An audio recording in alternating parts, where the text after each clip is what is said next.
तो आज हम डिस्कस कर रहे हैं तो concept of nature of oxides. हमें चेक करना होगा कि जितने भी ऑक्साइड्स होते हैं, ऑक्साइड्स में से बेसिक ऑक्साइड्स कौन से होते हैं और कौन से ऑक्साइड्स होते हैं acidic in the nature, and which oxides are called as amphoteric in the nature.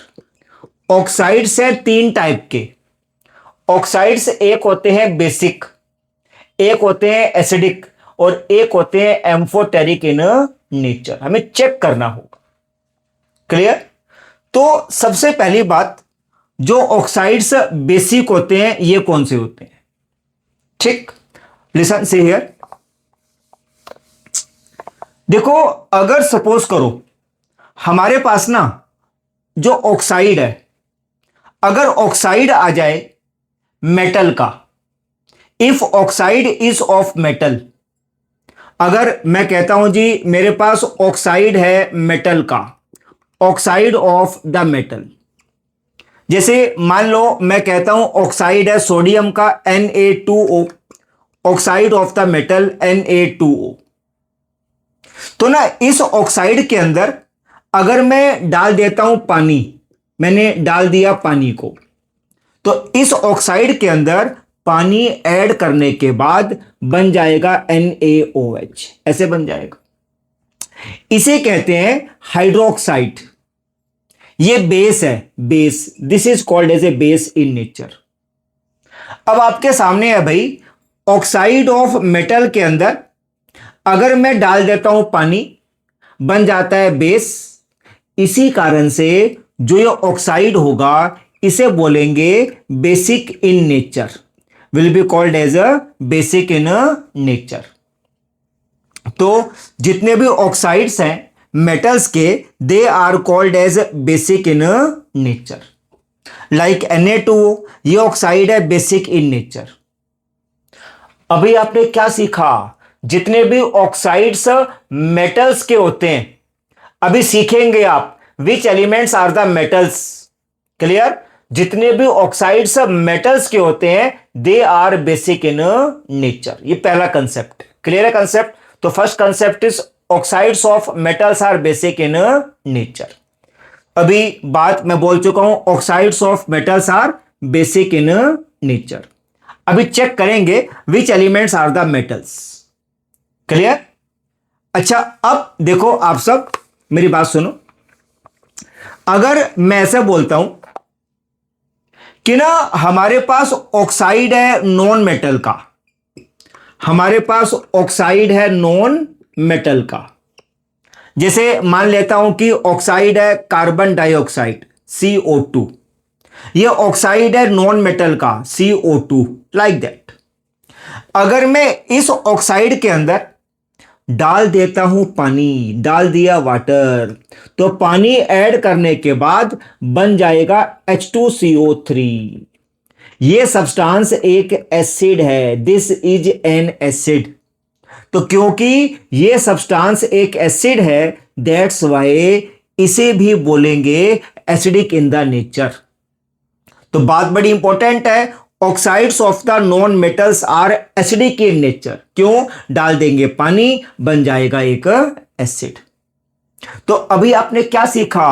Oxides of the non metals are acidic in nature. अभी सीखेंगे आप कि which elements are the non metals. Clear? मगर बात समझ चुके हैं आप सब, oxides of the non metals are acidic in nature. Clear? Simple.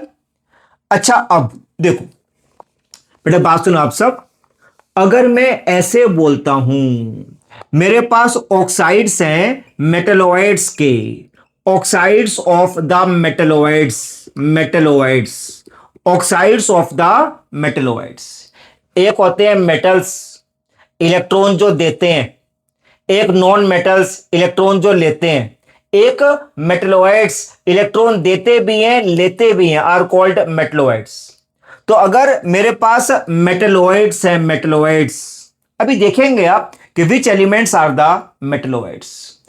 अभी ऐसा मान लो कि एक एलिमेंट है एल्यूमिनियम, मान लो कि ये मेटलोइड है, दिस इज ए मेटलोइड।